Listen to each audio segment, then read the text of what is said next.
रोज करेला तू मीटिंग नाही होत बर्थडे मीटिंग रोज करेला तू मीटिंग नाही होत बर्थडे मीटिंग जाने मेरे काटा निकोटा है वाला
जाली खाने में बाहर करिया हो जाता चेहरा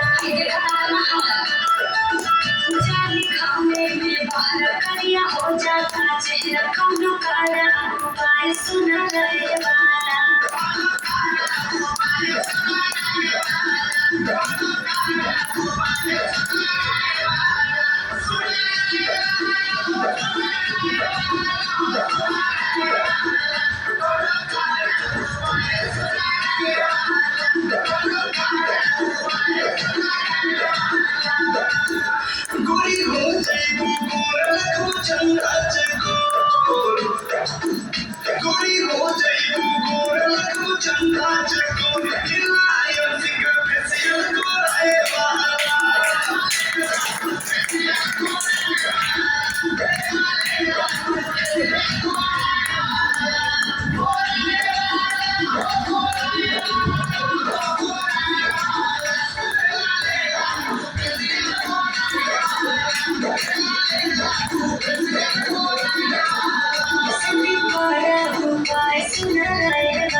कैसी लगी आईएमसी?